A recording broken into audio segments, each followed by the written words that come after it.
Everyone who talks about controlling reality gets it backwards. They picture force, willpower bent toward the world like a hand closing around it, squeezing until circumstances rearrange themselves into what you wanted. Vision boards, affirmations repeated into the mirror until you believe them. The idea that if you just want something hard enough, reality will bow. Carl Jung would have watched all of this with a kind of quiet patience, because he spent his life studying the actual mechanism by which a person's world takes shape. And what he found is stranger and far more powerful than anything the self-help industry sells. You're not standing in open air, reaching out to move the world. There's a pane of glass between you and everything you experience, and you've been pressing your hands against it your whole life, wondering why the world on the other side won't move, never once realizing the glass is there. That pane of glass is your unconscious. And Jung discovered that until you understand what's printed on it, you don't experience reality at all. You experience your own mind, projected outward, wearing the mask of the world. There's a line he wrote that has followed people around for a century because it lands like a diagnosis they didn't ask for. Until you make the unconscious conscious, it will direct your life and you will call it fate. Sit with that for a second. The thing you've been calling your circumstances, your bad luck, the type of people you keep meeting, the situations that keep finding you. Jung is saying that isn't happening to you from the outside. It's being generated from a part of you that you've never looked at directly. And you call it fate because you can't see the hand that's writing it. Today, I want to walk you through what Jung actually understood about how a person shapes their reality. Why the world you live in is more responsive to your inner state than you've been led to believe. Why brute force manifestation fails almost every time, and what it actually takes to change the thing on the other side of the glass. Because if your life keeps producing the same painful patterns no matter how hard you try to change them, Jung would tell you you're not cursed and you're not stuck. You're just trying to redecorate a room while standing outside the house. Start with the thing almost nobody wants to hear. Jung was convinced that the largest part of your mind operates entirely below your awareness. Not a small basement of forgotten memories, an ocean, and your conscious self is a small boat floating on top of it, believing it's steering, when really it's being carried by currents it can't see. Everything you've suppressed, everything you decided was unacceptable about yourself, every fear you buried because feeling it was too much, none of it disappeared. It went underwater. And from down there, it keeps working. Here's where it gets strange, and where Jung's genius shows. That submerged material doesn't just sit quietly, it projects. Whatever you can't face inside yourself, you meet outside yourself, in other people, in situations, in the texture of your days. Jung called this projection, and he meant it almost literally. The psyche throws its own hidden contents onto the world like a film reel throwing images onto a blank screen. You think you're watching reality. You're watching your own unconscious, played back to you in the faces of the people around you. Think about someone who was never allowed to be angry as a child. Anger got them punished, or it got them abandoned, so they buried it so deep they genuinely believe they're a calm, easygoing person. But that anger didn't evaporate, and somehow, everywhere this person goes, they find angry people, aggressive bosses, volatile partners, friends who are always furious about something. They stand in the middle of it, bewildered, asking why their life is so full of rage, never suspecting that the rage they're meeting in the world is the rage they refuse to meet in themselves. The world is handing it back to them because they left it here, and it had to go somewhere. This is the first crack in the illusion of control. You've been trying to manage the outer world, when the outer world is a reflection of contents you haven't even acknowledged are yours. It's like being furious at your reflection for frowning while your own face is twisted into a scowl. You can pound on the mirror all you want. The reflection isn't the problem, and it isn't where the change happens. And this operates far more precisely than people realize. The unconscious doesn't just color how you feel about your life, it shapes what you notice, what you're drawn to, who you find magnetic, which opportunities you register, and which ones your eyes slide right past. Jung understood that we don't perceive the world neutrally and then react to it. We perceive selectively, filtered through what's underneath, so that the world we walk into every morning is already half-authored by us before we've made a single conscious choice. Consider the person who believes, somewhere beneath their awareness, that they're fundamentally unlovable. They wouldn't say it out loud. They might not even know they carry it.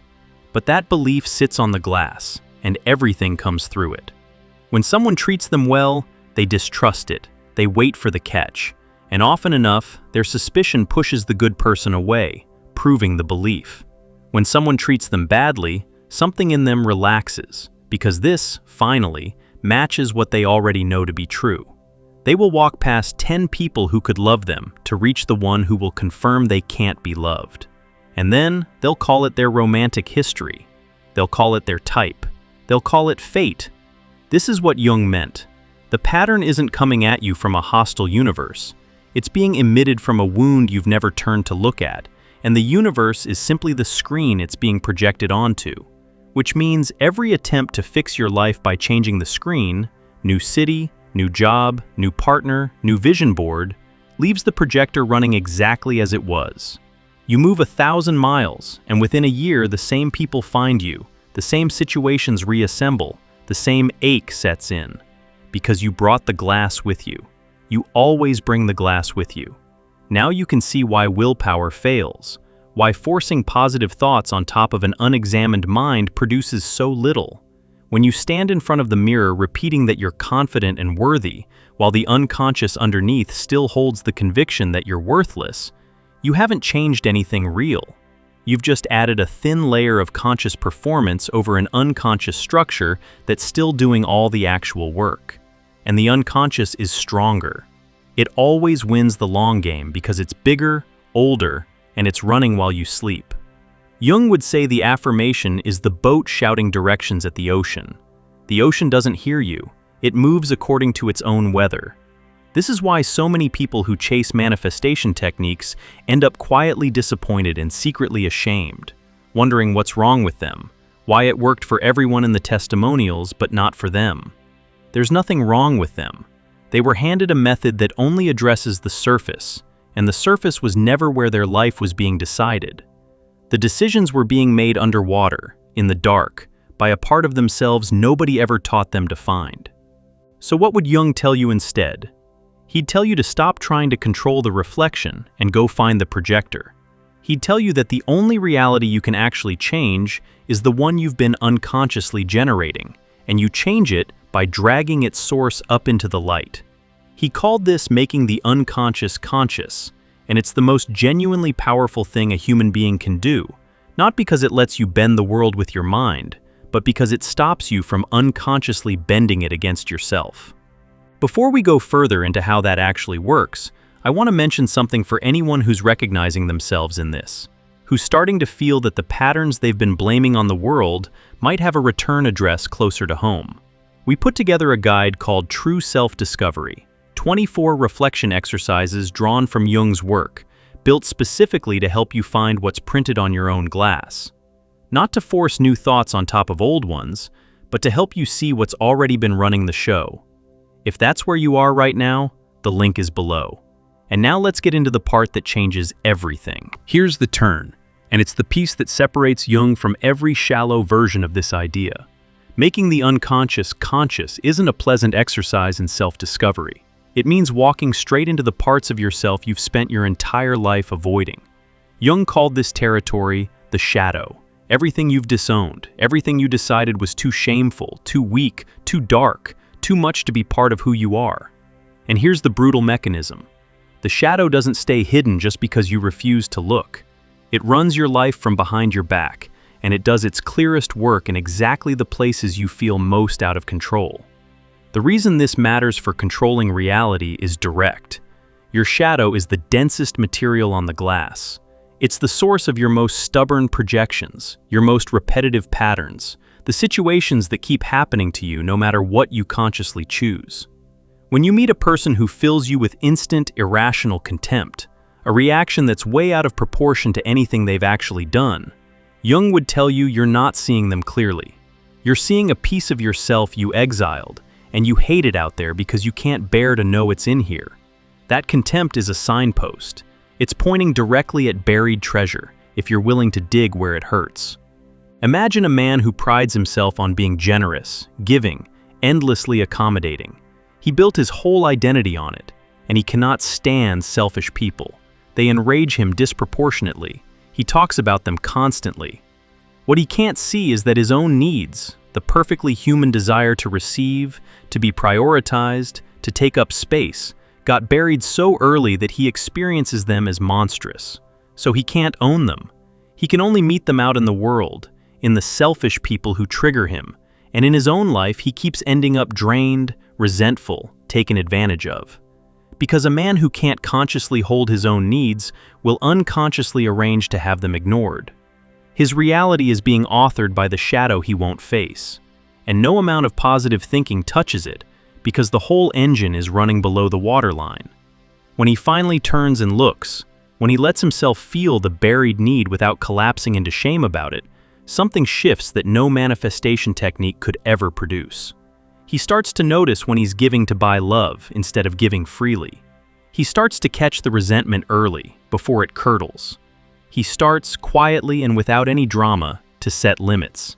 And the people in his life reorganize around this change. The ones who only valued him for what they could extract drift away. New people appear who can actually meet him. His reality, the actual texture of his days, transforms. Not because he willed the world to change, because he changed what he was broadcasting, and the world, as it always does, changed its reply. This is the mechanism Jung spent his life mapping. The outer world is astonishingly responsive to the inner one, but not through magic and not through force. Through the simple, relentless fact that we perceive, attract, provoke, and recreate according to what lives inside us. Change the inside, and you don't have to fight the outside anymore. It rearranges on its own, because it was always following your lead. You just didn't know you were leading. And then there's the part of Jung's thinking that made even his admirers uneasy. The piece he approached carefully because it sounds mystical, even though he insisted it wasn't. He noticed, over decades of watching people move through deep inner transformation, that as they made the unconscious conscious, the outer world began to answer them in ways that ordinary cause and effect couldn't quite explain. Meaningful coincidences, the right book falling open to the right page, the stranger who says the exact thing you needed to hear, the opportunity that arrives the week you finally became ready for it. He called it synchronicity, and he was too rigorous a thinker to claim he'd explained it. But he was too honest to pretend it wasn't happening. His sense of it was this: when your inner life is fragmented, when you're at war with yourself, split between a conscious mask and a buried shadow, the world reflects that chaos back to you. Accidents, dead ends, collisions.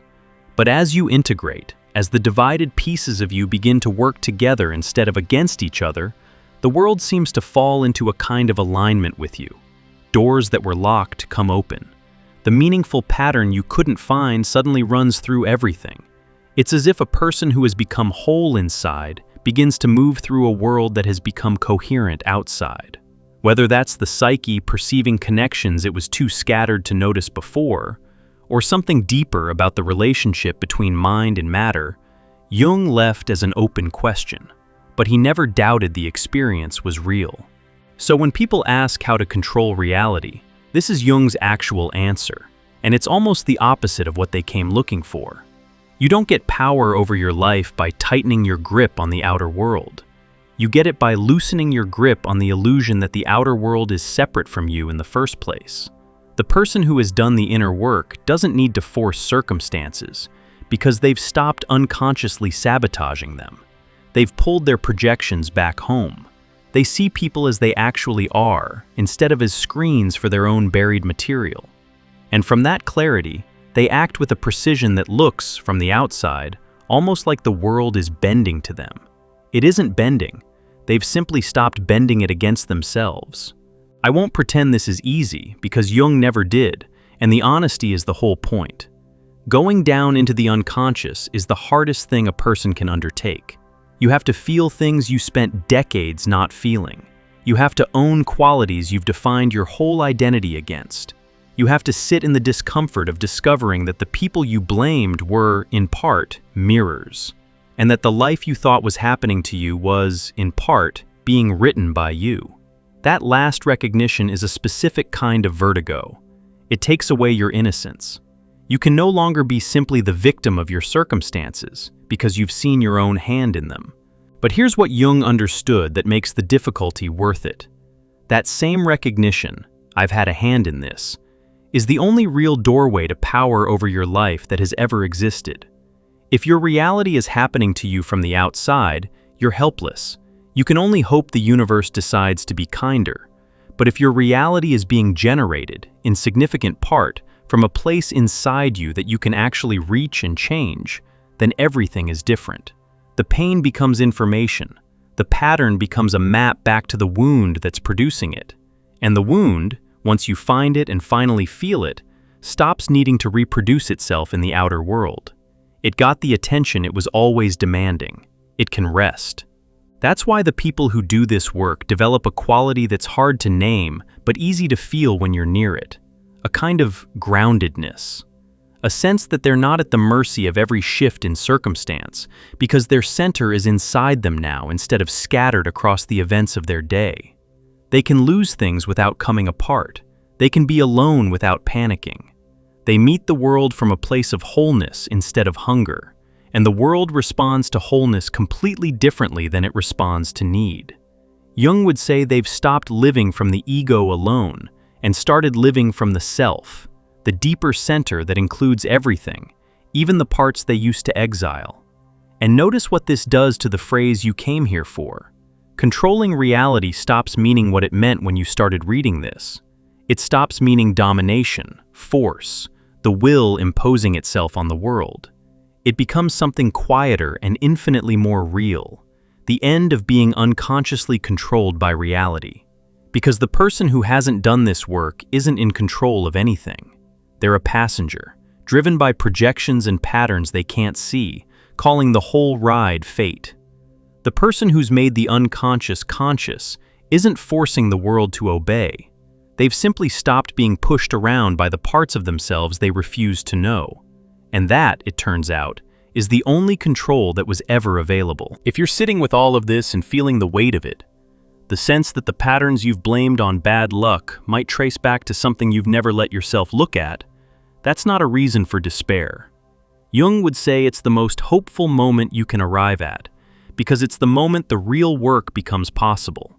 Everything before it was rearranging the reflection. This is where you finally reach the glass. Look at your life, the actual pattern of it, and treat it as a message instead of a verdict. The situations that keep repeating aren't random, and they aren't a curse. They're the clearest information you'll ever receive about what's still buried, still asking to be seen. The person who keeps enraging you is showing you something you've disowned. The disappointment that keeps arriving is pointing at the belief that's summoning it. The world, in Jung's understanding, is constantly telling you the truth about your own depths, if you're willing to read it that way instead of just suffering it. You've probably spent years trying to change your life from the outside. New plans, new resolutions, new attempts to think your way into a better reality. And if you're honest, you know how much of it held. The reason it kept slipping wasn't weakness, and it wasn't a lack of desire. You were working on the wrong side of the glass. The whole time, the thing generating your reality was underneath, unexamined, doing exactly what it had always done. You can't out-affirm your own unconscious. You can only turn around and finally meet it.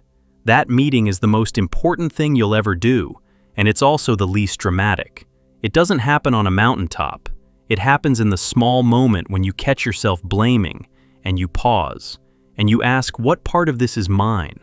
It happens when a reaction feels too big for its cause and you follow it inward instead of firing it outward. It happens every time you choose to feel the buried thing rather than project it onto the nearest face. Each time you do that, a little more of what was on the glass comes off. A little more of the world clears. And you start to see, maybe for the first time, what was actually there all along. Jung wouldn't promise you a world that obeys your commands. He'd promise you something better and more durable, a world you're no longer unconsciously fighting. A life that stops repeating the same wound because you finally answered the wound directly. The people who did this didn't gain magical powers over their circumstances. They gained something the powerless never have: the ability to stop being the unseen author of their own suffering. And from there, everything they built was real, because it was built by a self that could finally see the ground it was standing on. The reality you've been trying to control was never out there waiting to be forced. It was in here the whole time, printed on a pane of glass you mistook for the open air. And the moment you stop pressing your hands against the world and turn to face what's actually between you and it, that's the moment your life stops happening to you and starts, quietly and completely, becoming yours. That's the only control there was ever going to be, and it's been waiting on the other side of the one door you've spent your life walking past.